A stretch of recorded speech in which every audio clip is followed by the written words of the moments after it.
Keynote 1. The Myth of Limitation, Why We Fear Thinking Big. There exists within the unconscious mind a peculiar kind of prison.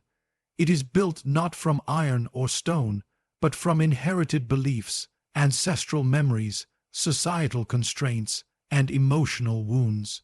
These inner barriers shape the boundaries of what we believe is possible for ourselves, often before we are even aware of our own dreams. The average person does not fear failure nearly as much as they fear the expansion of self. To think big requires that one confront the terrifying truth that their current life may be the product of deeply embedded illusions about their worth, their potential, and the nature of reality itself. From childhood, the world conditions the mind to shrink. We are told to be realistic, to be humble, to lower expectations.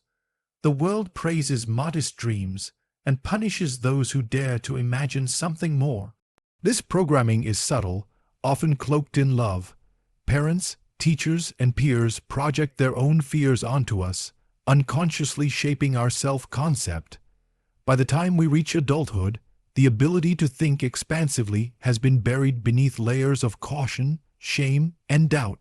The mind, like a river trained into narrow banks, flows only where it has been permitted to go. But in the symbolic language of the psyche, thinking big is not merely a motivational slogan. It is the calling of the deeper self. The greater vision is an archetype. It represents the longing of the soul to fulfill its unique pattern in the world. When we ignore this calling, we fragment. We remain half-formed. The discomfort that so many feel in their daily lives is not the result of external failure, but of internal abandonment. A person at odds with their highest potential is a person at war with themselves.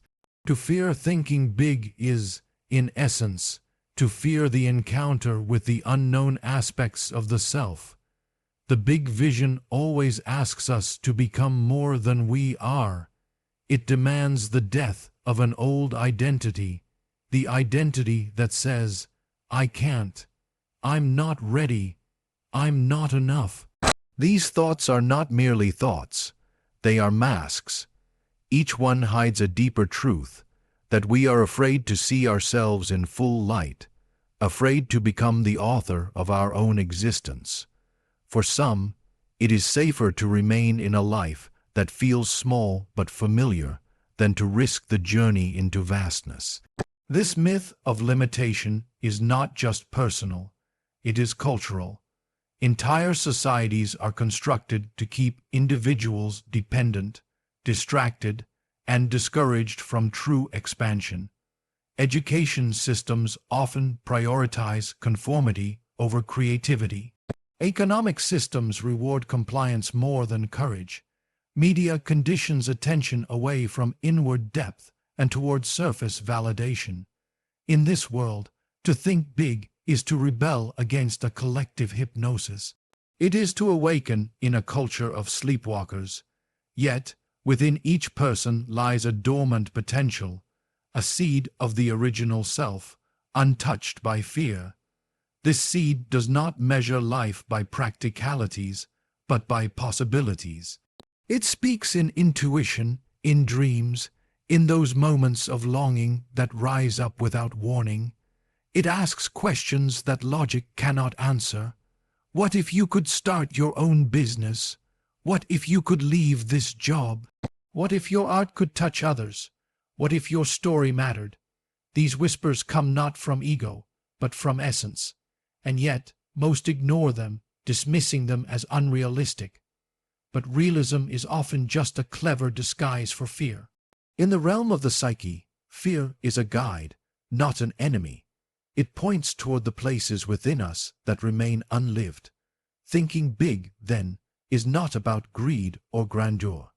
It is about returning to the core of who we are. It is about dissolving the inherited scripts and stepping into authorship. Those who live truly expansive lives are not necessarily more talented or lucky. They are simply those who refused to abandon their vision when fear appeared. They understood that fear is part of the path, not proof of inadequacy. When we allow ourselves to imagine beyond our current limitations, we trigger a reconfiguration of the internal world. New neural pathways form. New emotional capacities emerge. The self reorganizes itself around a higher vision. This process can be disorienting, even painful. It feels like loss, like chaos. But this is the necessary death before rebirth. The old patterns must collapse so the new structure can rise. The very act of thinking big threatens the ego because it demands that we become new. To think big is to act in faith before certainty. It is a declaration of spiritual maturity. It says, I am willing to walk into the unknown in pursuit of something that has not yet been seen. This is not fantasy, it is alchemy. It is how individuals pull invisible ideas from the ether and manifest them into tangible, material realities. And yet, none of this is possible if the individual remains shackled to the myth of limitation. Every generation produces a few who break this myth. They are not better than others. They are simply awake. They chose not to inherit fear. They chose to imagine something greater, even when no one believed, and in that choice they opened the doors for others. Thinking big is not a selfish act. It is a sacred one. It reminds the world of what is possible. Keynote 2. The power of the seed. Why starting small is a spiritual principle. There is a universal truth embedded deep in the fabric of nature and psyche. Everything vast begins as something invisible. The mightiest trees begin as silent seeds, hidden beneath the soil, unseen and unacknowledged. The same is true of all personal transformation, creative vision, and meaningful success. Yet in our modern world intoxicated with speed, spectacle, and shortcuts, this truth is frequently forgotten. People wish to bypass the seed and arrive at the fruit. They crave the applause before the mastery, the recognition before the substance. But the unconscious, the true ground of becoming, honors only what is cultivated in silence, in humility, and in discipline. Starting small is not merely a tactic. It is a sacred principle of alignment with the deeper rhythms of growth. In the symbolic language of the psyche, the seed represents potential in its purest form. It is untouched by external interference, yet it contains within it the full image of what it is destined to become. This mirrors the journey of the self. Every person carries within them a latent vision, a future self encoded in silence, waiting for the conditions to emerge. The problem is not that people lack vision. It is that they lack reverence for the process. They fear starting small because it looks weak in the eyes of a society obsessed with results. But this fear is a trick of the ego. The soul knows that all power is accumulated quietly, through repetition, through devotion, through doing the unseen work that builds inner substance. When we begin something meaningful, a new practice, a shift in identity, a mission, we step into the archetype of the apprentice. The apprentice does not yet have mastery, but they possess something far more important: openness. They are teachable. They are willing to be reshaped. The early stage of any journey is not for proving who we are, but for discovering what we are made of. It is not glamorous. It requires us to face our inefficiencies, our illusions, our attachments to ease. Many cannot endure this stage because they are addicted to performance. They want the world to affirm their efforts immediately. But starting small means doing the work without applause, trusting that the invisible realms are watching and weighing each act. There is a sacred slowness to beginning. It forces us to face ourselves without distraction. Without the momentum of results to mask our insecurity, we come face to face with our raw identity. In this confrontation lies a portal. We begin to distinguish what is real from what is performative. We realize which desires are rooted in truth and which are echoes of cultural conditioning. Starting small reveals what remains after the high of inspiration fades. It shows us whether we are committed or merely curious. And it allows us to deepen our relationship with discipline, not as punishment, but as a daily ritual of alignment. Most people avoid starting small because it humbles them.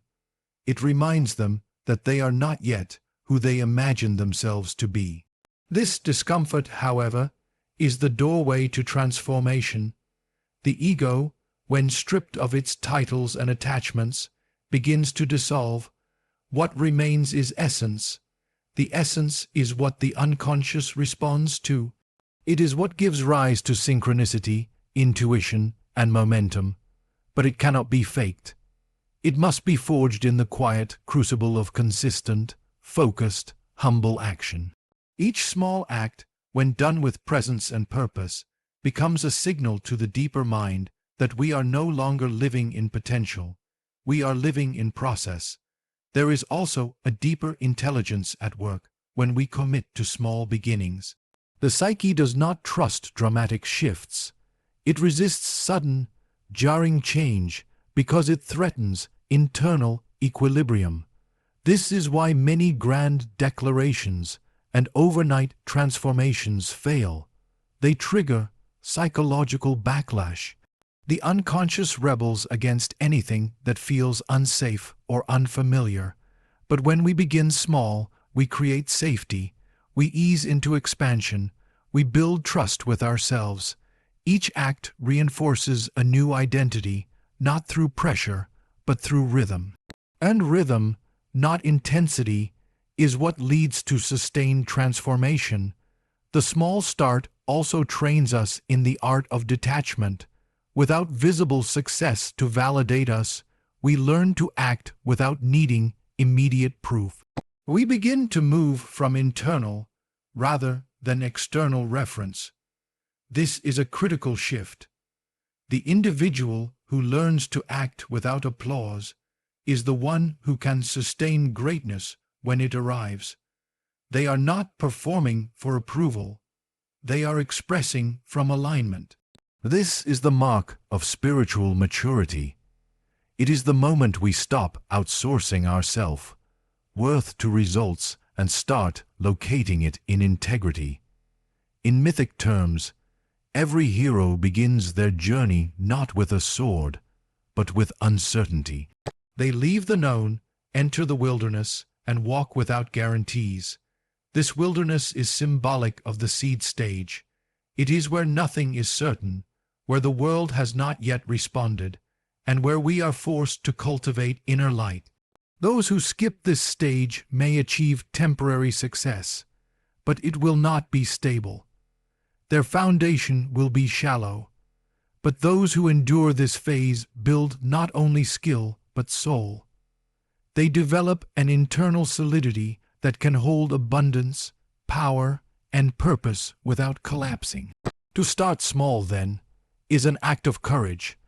It is a rebellion against the ego's desire to be seen and celebrated before it is ready. It is a submission to the slow wisdom of the unconscious. And it is an honoring of nature's law, that all things rise from roots, that all mastery begins in obscurity, and that all who walk with purpose must first walk alone. The beginning is not a delay, it is the path. And the one who starts with reverence, no matter how small the step, has already entered the current of transformation. *** Keynote 3.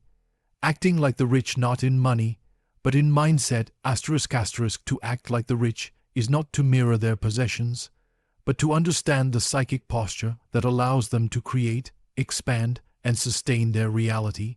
Wealth, in its most enduring form, is not external, but psychological. It is a state of internal permission, a deep-rooted belief in one's right to receive, to direct, to choose. Most people seek riches without first addressing the inner architecture that can contain abundance.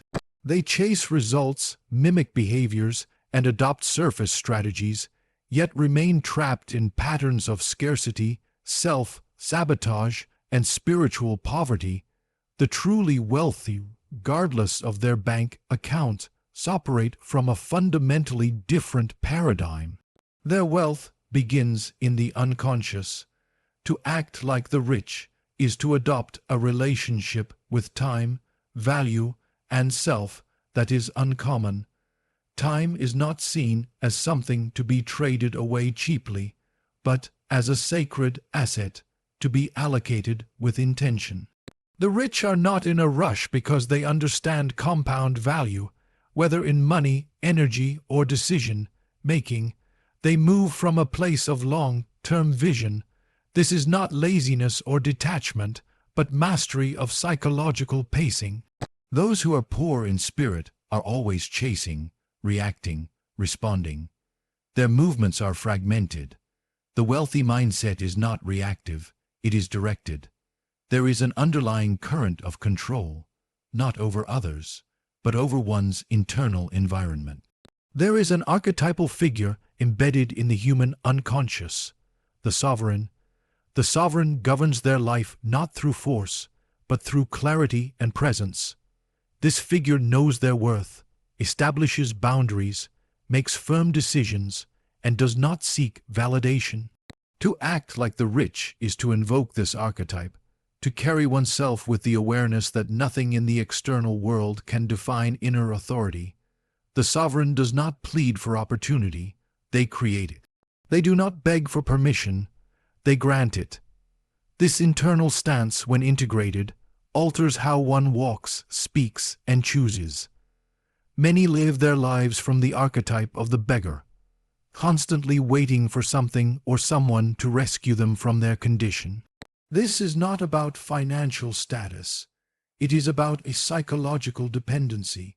The beggar looks outward, hoping for circumstances to shift before they can feel whole. But acting like the rich requires the abandonment of this posture.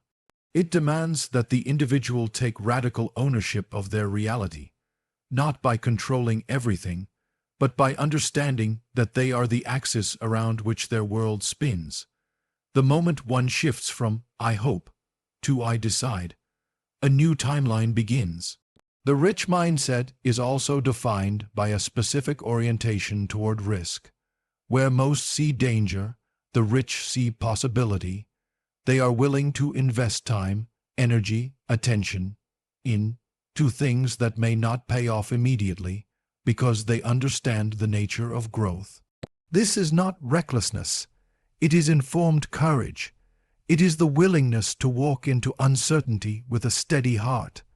Acting like the rich means cultivating this tolerance for ambiguity, for setbacks, for delayed results. The deeper mind, when trained this way, stops panicking in the face of the unknown. It begins to interpret uncertainty not as threat, but as invitation. Another critical trait of the rich mindset is emotional detachment. This does not mean apathy or disconnection. It means the ability to act without needing constant emotional reinforcement. Many stay stuck because they are addicted to feeling good before they move. But the wealthy psyche knows that emotions fluctuate, and that commitment must transcend mood. To act like the rich is to learn how to move even when you feel doubt, fear, boredom, or rejection. It is to value results over reactions. It is to stay loyal to the larger vision even when the moment feels unclear. Wealthy individuals also display a high degree of self-trust. They make decisions without spiraling into endless loops of second-guessing. This trust is not blind. It is earned through self-observation, through keeping promises to oneself, through disciplined execution. Acting like the rich requires that one begin treating their word as law. If you say you will do something, you do it. If you set a goal, you honor it. This kind of personal sovereignty builds a quiet confidence that no affirmation can replace. The psyche begins to believe in its own power, not as fantasy, but as memory. Each act of integrity compounds into identity. To adopt the mindset of the rich is also to redefine failure. For most, failure is an identity wound. It confirms their suspicion that they are not enough. But the wealthy mindset views failure as feedback. It is data, not damnation. It is part of the design. This shift in interpretation removes the emotional charge from setbacks. The game becomes strategic, not emotional. Each loss becomes a learning. Each delay becomes a refinement. This perspective can only emerge when the self is no longer tied to outcomes for its sense of worth. Wealth in the psychological sense is rooted in self-regulation. The rich are not slaves to impulse. They delay gratification, they resist unnecessary distraction, and they do what is required, not just what is preferred. This capacity for internal governance is what allows for external expansion. Without it, even large amounts of money or success will be squandered. The poor mindset is reactive and compulsive. The rich mindset is intentional and composed. It knows that energy must be directed, not dispersed. Attention must be focused, not fractured. True wealth is consciousness. It is not something one earns. It is something one awakens. To act like the rich is to begin operating from that awakened space, not later, not after success, but now. It means walking, speaking, and choosing from the reality you wish to inhabit. Not pretending, not performing, but embodying. It is a kind of psychological magnetism, a signal to the universe and to the unconscious mind that you are no longer waiting. You are becoming. *** Keynote 4. Integrating the vision, aligning thought, action, and identity. *** The great error of most people is fragmentation. They think big, yet live small. They dream boldly, but act timidly.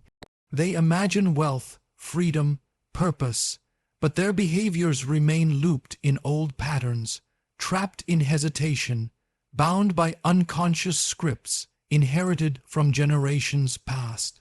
Integration is the act of closing this gap, the sacred alignment of the internal and the external, the invisible and the visible, the thought and the embodiment. Without integration, vision becomes delusion. It turns into a distant fantasy, a source of torment rather than transformation. But with integration, every thought becomes a command, every choice becomes a vote for the future self. To integrate means to weave. It means that the vision we hold in our imagination must translate into how we speak to ourselves, how we carry our bodies, how we spend each hour, how we respond to challenge, and how we interpret our own emotions. Most fail not because they lack intelligence or inspiration, but because their inner world is at war with their actions. They affirm abundance, yet act out of scarcity. They imagine greatness, yet tolerate mediocrity in their environment, habits, and relationships. The unconscious sees this contradiction and refuses to believe the vision is real. The psyche cannot obey a command that is only spoken, not lived. True change begins when the imagined future is treated as present truth, not in words alone, but in structure, decision, movement. To think big and start small is the beginning. To act like the rich is the posture. But integration is the embodiment. It is when thought, feeling, and action begin to form a single current. That current carries tremendous power because it is coherent. The fragmented mind leaks energy. The aligned mind becomes magnetic. There is an ancient psychological principle at play here. What is not integrated becomes a source of inner conflict. The person who says they desire growth but avoids discomfort is split. The person who claims they want wealth but clings to self-pity is divided. These divisions are not simply moral failures. They are signs that the inner child, the shadow, the wounded self, has not been included in the process of transformation. Integration requires that we bring all aspects of the self into agreement with the new identity. The ego, the inner critic, the protector, the dreamer, they must all be seated at the table, heard, understood, and transmuted. Without this work, the individual remains in a cycle of start and stop. One day they are clear, the next they are overwhelmed. They plan, but never follow through.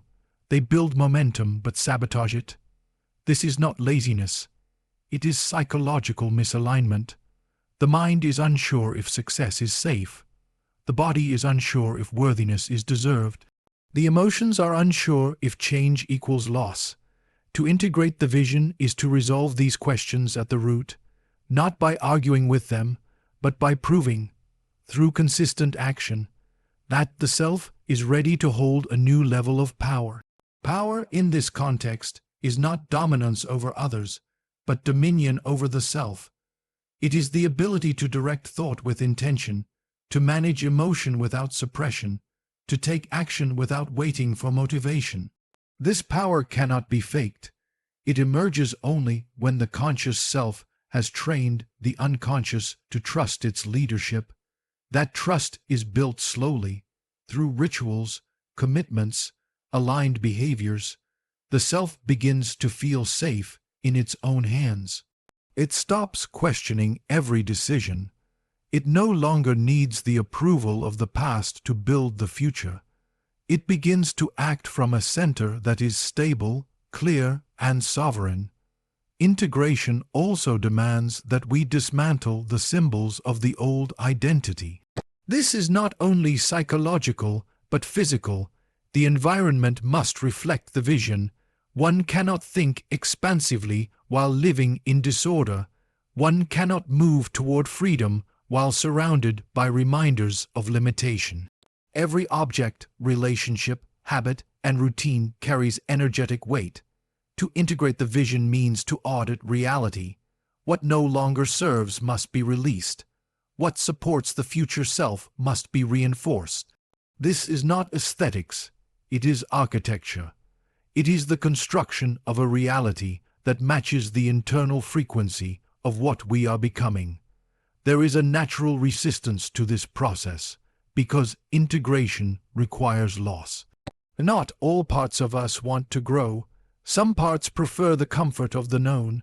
Some identities, even painful ones, are familiar and thus feel safer than the unknown bliss of transformation.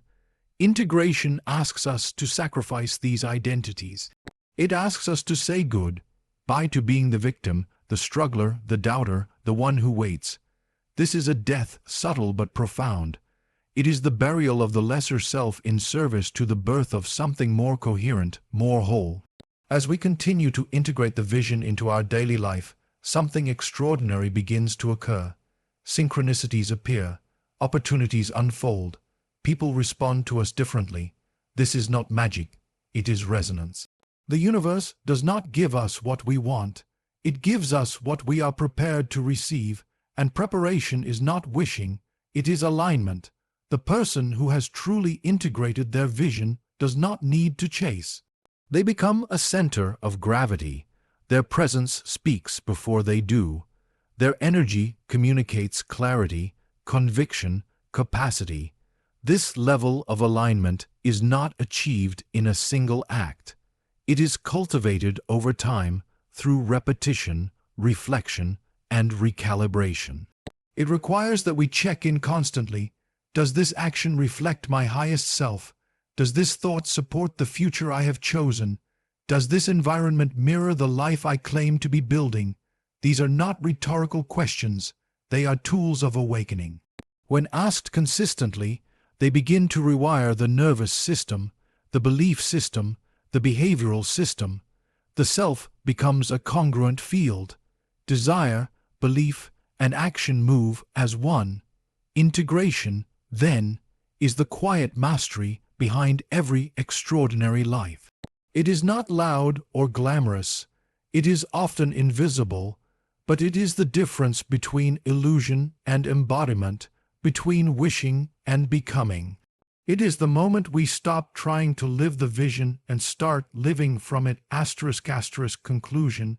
The path to transformation is neither loud nor sudden. It is carved quietly in the deep recesses of the mind, through the consistent alignment of thought, behavior, and belief.